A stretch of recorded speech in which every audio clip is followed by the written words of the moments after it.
Good morning students. आप सभी का सोशियोलॉजी क्लासेस में बहुत बहुत स्वागत है। तो आज जो है हम लोग समाजशास्त्र के कुछ मूल अवधारणाओं को अध्ययन करेंगे जो काफ़ी महत्वपूर्ण और काफ़ी इम्पोर्टेंट होता है, जो हम लोग अपने दैनिक जीवन में तो यूज़ करते हैं, लेकिन मुख्य रूप से हमें उसे क्या उसका महत्व है, क्या उसका सही परिभाषा है, उसको हम लोग नहीं जानते हैं। तो आज जो है हम लोग इसी टॉपिक के ऊपर आज का हम लोग का ये डिस्कशन रहेगा। तो चलिए हम लोग देखते हैं। पहला जो है आज हम लोग देखेंगे रीतियाँ। रीतियाँ क्या होती है? तो रीतियाँ कहता है कि रीतियों से तात्पर्य समाज के स्वीकृत तरीकों से है। जो रीति होता है यह समाज के स्वीकृत तरीका है, जिसका क्षेत्र जो होता है वो खान पान, उठना बैठना, बोलना चलना, पहनना ओढ़ना और कुछ भी हो सकता है। ठीक है, अर्थात यदि हम देखें तो रीतियाँ जो होता है वो आपका कुछ भी हो सकता है, अर्थात आपके हर एक्टिविटी, हर क्रियाएं जो है आपका रीतियाँ में आती है। जिस तरह से क्या आता है कि रीतियाँ व्यक्तियों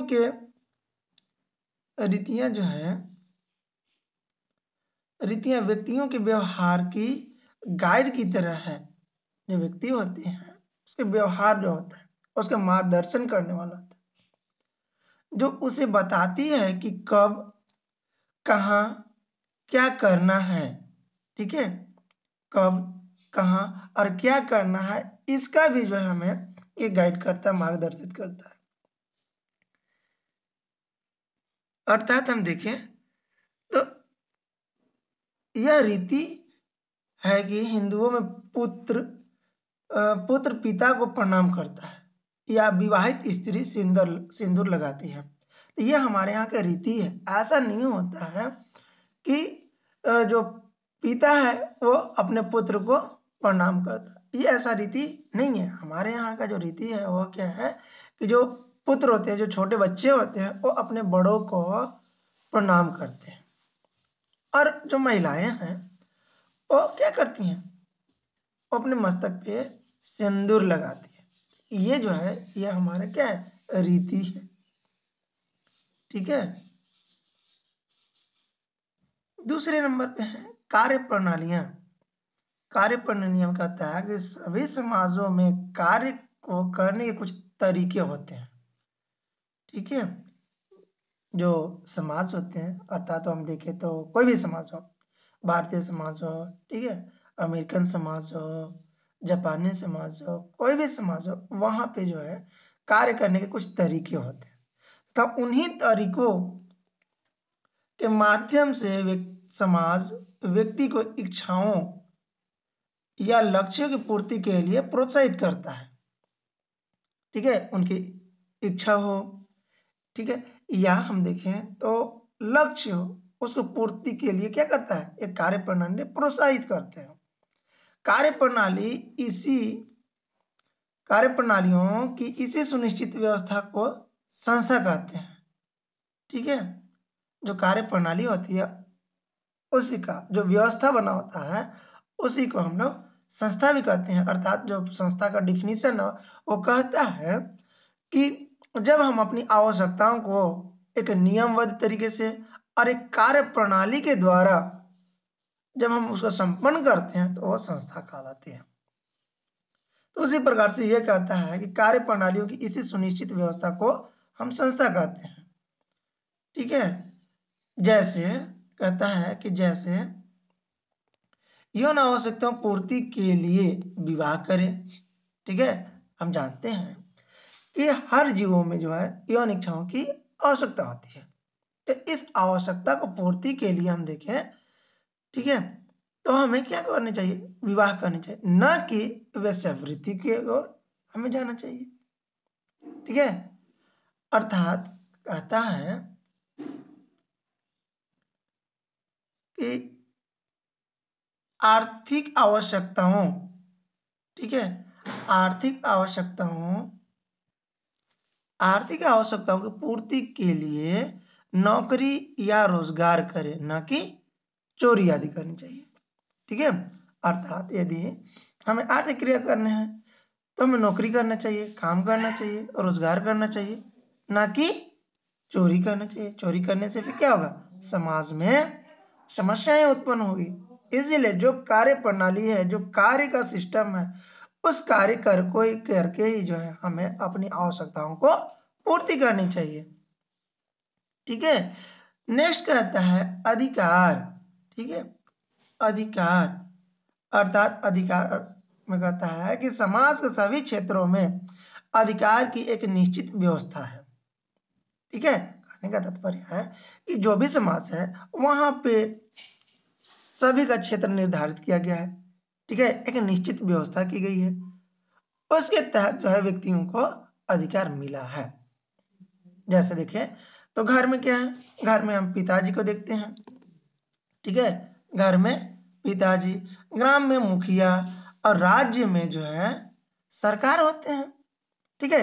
कहने का तात्पर्य यह है कि व्यक्ति जो होता है, ठीक है, व्यक्ति को हर अपना अपना एक निश्चित जो है एक क्षेत्र दिया गया है, उसी क्षेत्र के अंदर में उसका अधिकार होता है।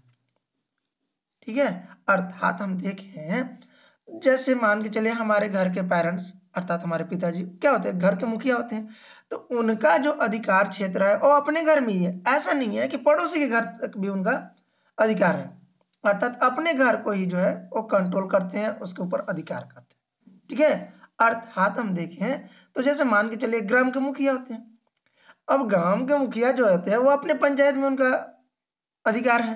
अब ऐसा तो नहीं है कि दूसरे क्षेत्र में भी जो है वो जाकर और अपना पावर का यूज करते हैं।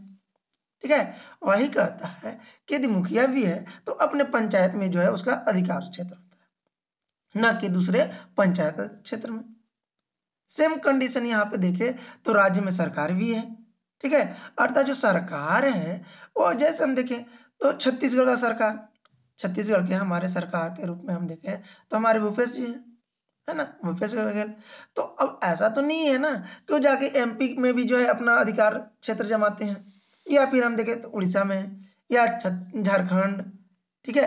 अर्थात हर राज्य के जो गवर्नमेंट भी है, ठीक है, सरकार भी है, वो अपने अपने जो भूभाग है, अपने जो क्षेत्र है, उसी के अंदर में उनकी क्या है, शक्ति है, सत्ता है, अधिकार है।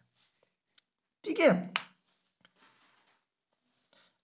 अगला है पारस्परिक सहयोग। अगला पारस्परिक सहयोग है। ठीक है। जिसमें हम देखें तो कहता है कि समाज के सदस्यों के बीच पारस्परिक सहयोग कितना है। ठीक है। समाज के सदस्यों के बीच जैसे हम देखें तो समाज में क्या है, व्यक्ति है। ठीक है। अब उन व्यक्तियों के बीच का जो पारस्परिक सहयोग कितना है, ठीक है, ये पारस्परिक सहयोग जितना सुदृढ़ होगा समाज उतना ही स्वस्थ होगा। सुदृढ़ करने का मतलब क्या है कि जितना अधिक एक दूसरे का जुड़ाव होगा, ठीक है, वो उतना ही क्या होगा, समाज स्वस्थ होगा। ठीक है। बिना सहयोग के समाज की कल्पना भी नहीं की जा सकती। अर्थात यदि जिस समाज में सहयोग नहीं होगा, ठीक है, तो वहां पे समाज का हम कल्पना भी नहीं कर सकते। क्यों? क्योंकि सहयोग नहीं होगा तो फिर क्या होगा, संघर्ष होगा। तो क्या संघर्ष समाज से चल सकता है? नहीं। अर्थात समाज में जो होता है काफी सुदृढ़ रूप से एक दूसरे को सहयोग करते हैं। अर्थात पूरी तरह से लोग घनिष्ठ रूप से एक दूसरे से जुड़े होते हैं और अपनी आवश्यकताओं के अनुसार एक दूसरे से जुड़कर और अपनी आवश्यकताओं को पूर्ति करते हैं, जिससे समाज में सहयोग की भावना भी बढ़ती है और समाज सुदृढ़ होता, टूटता नहीं है। ठीक है। नेक्स्ट कहता है, नेक्स्ट जो है आपका मानव व्यवहार का नियंत्रण। मानव व्यवहार का नियंत्रण। अब इस मानव व्यवहार के नियंत्रण में कहता है कि किसी भी समाज के अस्तित्व के लिए यह अनिवार्य है कि उसके सदस्यों का व्यवहार नियंत्रित तथा मर्यादित हो। ठीक है। अर्थात कोई भी समाज हो, उस समाज के अस्तित्व के लिए यह अनिवार्य है, मतलब आवश्यक है कि उसका सहयोग, उसके जो सदस्य हैं उसके व्यवहार में नियंत्रित होना चाहिए, कंट्रोल हो जाना चाहिए तथा मर्यादित होना चाहिए। ठीक है, मर्यादित कहने का मतलब है कि वह जो नियम बनाया गया उस नियम के अंदर में ही अपना वो कार्य प्रणाली, अपनी आवश्यकताओं को, अपने व्यवहारों को पूर्ति करे। ऐसा नहीं होने की स्थिति में विचलन, अपराध, अव्यवस्था फैल जाएगी तथा समाज नष्ट हो सकता है। ठीक है, अर्थात यदि मानव नियंत्रण नहीं करेगा, व्यवस्थित नहीं होगा, मर्यादित नहीं होगा, तो अंत में क्या होगा? विचलन होगा, डेवियंस, और अपराध होगा, अव्यवस्था फैलेगा और समाज क्या हो जाएगा? फिर समस्या में गिर जाएगा और नष्ट होने लगेगा। इसीलिए कहा था कि मानव का जो व्यवहार है वो नियंत्रण में होना चाहिए। ठीक है, समाज में नियंत्रण दो प्रकार से होते हैं। जो समाज है उस समाज में हम दो प्रकार से क्या करते हैं? कंट्रोलिंग करते हैं, कंट्रोल करते हैं।